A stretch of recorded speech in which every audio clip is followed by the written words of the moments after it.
Good morning, everybody. It's Max Convexity here. Hope everyone's having a good day. This is going to be a 5-minute options update.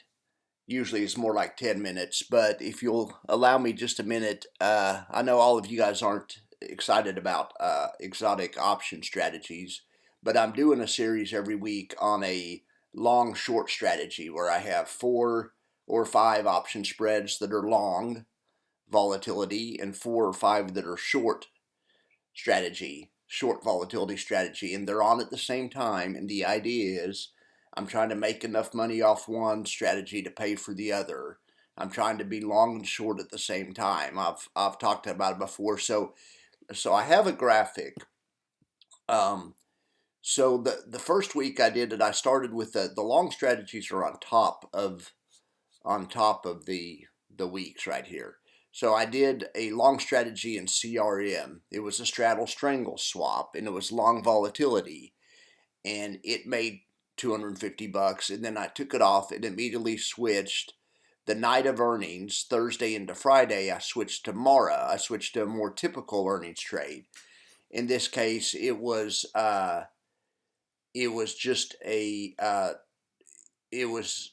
a strangle swap. Let me show you what it was. Let's see what it was. Expired or closed. Mara earnings play right here. It was actually a broken wing butterfly.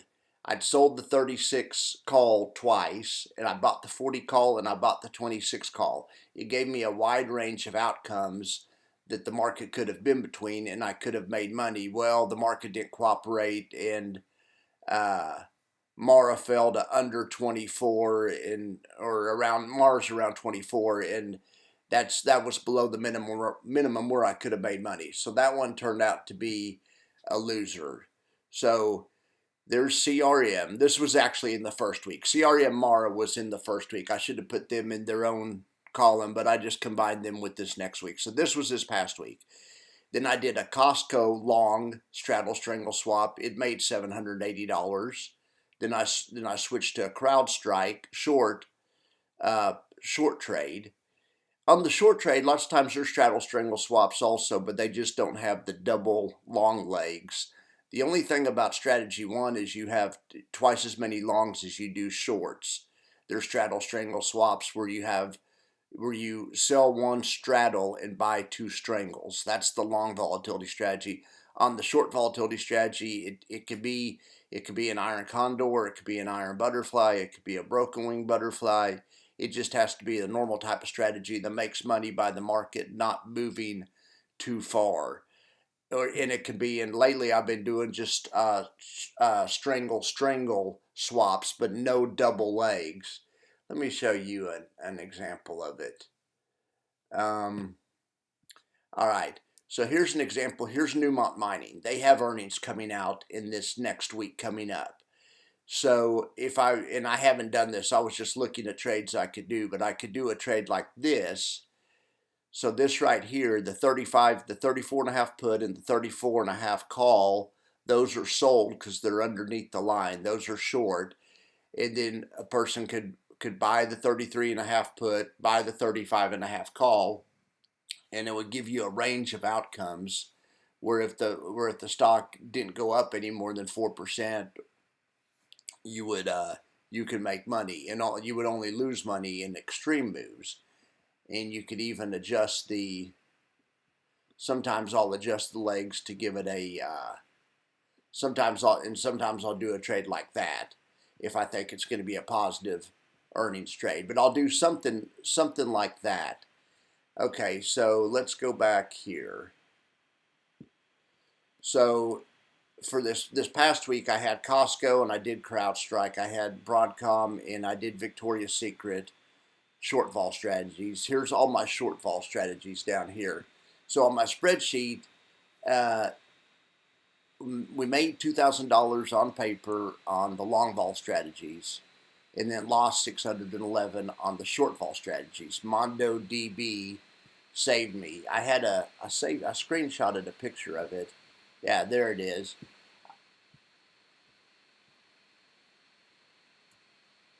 MondoDB, I set up a trade. I sold the 390 put and the 427.5 call in this week, and then I bought the 430 call and the 395 put in the week behind it. Anyway, it set up a wide variety of outcomes that could come out of my favor, and these expired Friday, and it made $375, which it's right there, which helped make the day. So then, as soon as I drop these long strategies, I put on one in the following week. So right now, I have Alta, Kohl's, Adobe, and Oracle are long volatility strategies. There they are, right there. I don't know how much I've made.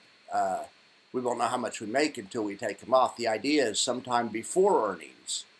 Like, for instance, Oracle's earnings are Monday after the close. So sometime at the very latest, Monday at like at 2:55, I will take this off, whether it's a winner or a loser. I'll also take it off before if I'm up a couple $100 or more. I didn't see this, but on Friday, okay, so in the active trades on Friday, if I would have seen this before the bell, Adobe's up $252 on a long volatility trade. See, we probably put on this position, and then volatility's increased. There's almost nowhere that this position could be a loser. But this one's up 250, but still up 250 at the open on Monday. I'm going to take that one off, and then I'm going to put on Williams-Sonoma. You have to have another long one to replace it with. Williams-Sonoma has earnings coming up. So does Newmont Mining. I could do the long in Newmont Mining as well. It doesn't have to be a short. The only difference between a long and a short is, look at this. It's the same trade. It's the same trade. I just buy the wings twice. Something like that. But those are just trades I'm considering. The one I'm really looking at is Williams-Sonoma. Okay, look at this one. The way I build these is in option strat is I just go to double diagonal because it gives you all the options you need, and then I just change the strikes. And generally,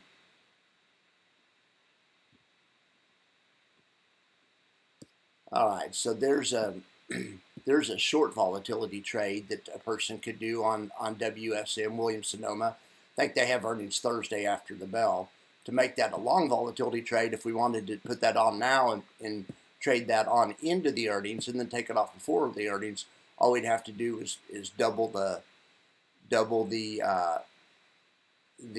options we buy two of them instead of one.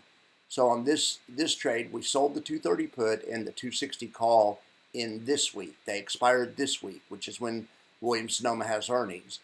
And then we own the 230 put twice and the 260 call twice. Look, this is showing this is a trade where theoretically you can't lose money. It's option strat's not showing any position where you could lose money in there. Right now we have a valley of death, but according to option strat, it's going to go away. Anyway, this is a good trade. So I like trades where it looks like you have theoretically no chance of loss. That's not true. You always have a chance of loss, but if you can find one where the option calculator or option strat doesn't think you're going to lose, it's generally, in my opinion, it's a higher, you still can lose, but these are better trades. So anyway, what I'm going to do is at the bell on Monday, if Adobe's still up $250, I'm going to take that one off, and then I'm going to get Williams-Sonoma. So that's why I put Williams-Sonoma up here. See, it comes on the weekend, and it'll stay on till Thursday. And then, and then I'm going to take Adobe off.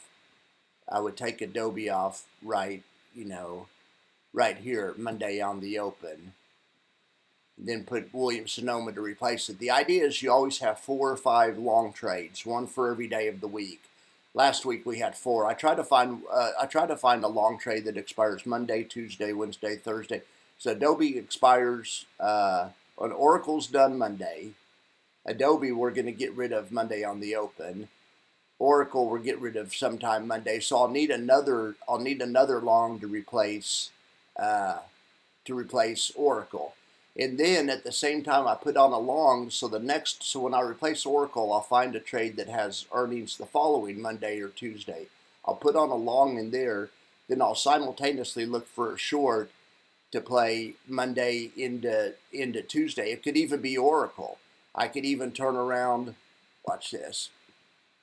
I didn't do this last week, but okay, my account saved trade. So here's Oracle. It's showing us up 27 bucks right now. After I took it off, in theory, I could put on the same trade, just reduce this down to 1 so you don't have the double long legs, and switch to a trade like that. Oracle announces earnings Monday night. If they come out and like they announce earnings and let's say it knocks the stock down 5.7%, that's a long way. This trade would still make 212 bucks. Let's say the stock price goes up 5.9%. This trade would make 167 bucks. If the stock goes nowhere, let's say earnings are in line and it doesn't really go too far at all, I could also, sometimes I'll monkey with the strikes and make no upside. I could put on something like this and I make no upside risk. So if it blows out earnings, you still get something. But what you're hoping for is down 5% or up 5%. When you do one of these kind of trades, and 5% is a lot of room. When you do one of these short trades, you're hoping for a result just within the range. Anyway, I haven't done any of that yet. I'll do that. I'm just showing you guys what I can do. The market's not opened right now, so the plan of action is to take Adobe off and hopefully put a couple $100 good, something in this column, and then switch it into some kind of short trade, and then at the same time get a trade for next week. You have to go to the earnings calculator. Watch this. But anyway, hopefully you guys are getting the idea. This is just a mechanical way to have four long volatility trades and 4 short volatility trades.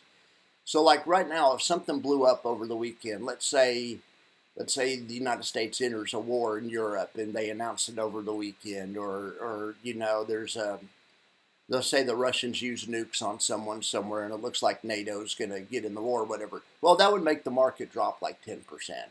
So that'd be fine because with me, let's see, because the trades these long volatility trades I had on would profit handsomely. So I'm always exposed. I'm always have protection in the market. Same thing if the Fed does a surprise interest rate cut. Since these things are long trades also, they would profit. The long volatility trades can profit on the way up. So let's see. So Wednesday, Thursday. Okay, yeah. So here's into next week. So we have Micron coming up next week. We have Chewy. When I take that Adobe trade off, I'll find one coming into the next week. Or actually, on the Adobe trade, I'm gonna put on Williams Sonoma.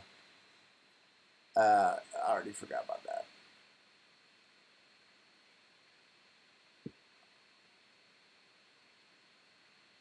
Adobe's going to come off and put on Williams Sonoma. But then when Oracle comes off,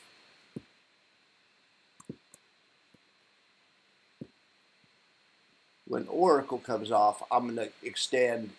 I'm going to put the one on into the next week. And it could be, let's just say it's Micron. I saw the Micron has earnings next week.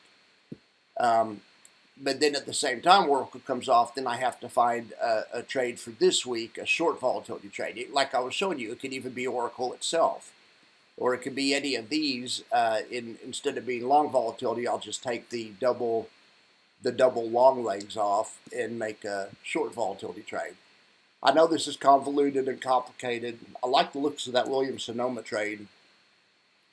So Monday, the plan of action is I'm going to take Adobe off if it's still up $200 or more, put on Williams Sonoma, and then at the same time, Monday evening, about 250 right before earnings come out. I'm going to take off Oracle, and then I'm going to put on something for. Then I'm going to put on probably Micron or something that's in the following week behind that. Let's see what else has earnings next week. Okay, we have.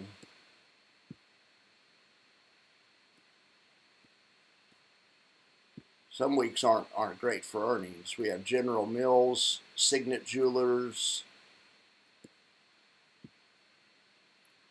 Micron, Chewy, KB Homes, Sundial. What is this? Thursday before the open. Thursday after the close is usually a good one. Nike, FedEx, Lululemon.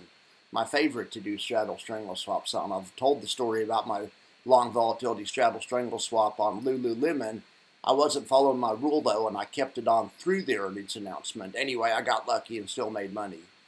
But the strategy that I got burned so many times on this, the way this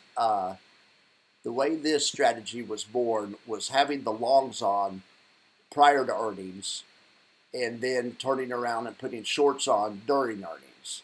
Like I say, at the same time, I'm leapfrogging into longs for the next week out. So when I had these 4 shorts on, I already had these longs on. So I always have 4 shorts and 4 longs. So when I'm doing the strategy, 4 or 5, and so the idea is I should always be protected, and the longs should help finance the shorts, and the shorts should help finance the longs. It doesn't always work that way.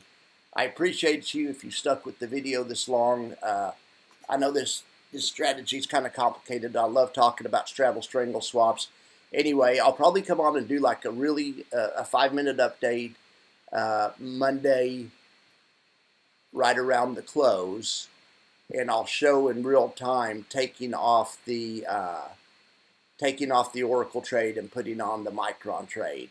And then in the morning, I'll probably take off Adobe and put on Williams Sonoma. But I'll do some really quick updates during the week. But my idea is to not really do this too much during the week.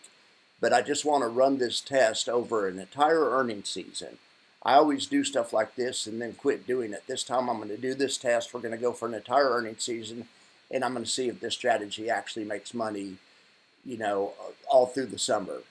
Then if it makes money all through the summer, I'll do it with real money in September or October. The October earnings season is always the best, in my opinion. So I'm just going to test it this summer, and then we'll see how it works with real money in October. All right, guys, like I say, if you made it this long, I really appreciate it. I'm going to do a video, the recap of all the Defiance funds for the week. If you guys are into more general information, you guys will like that video more. So that video should be out next. Thank you very much, and have a wonderful Sunday.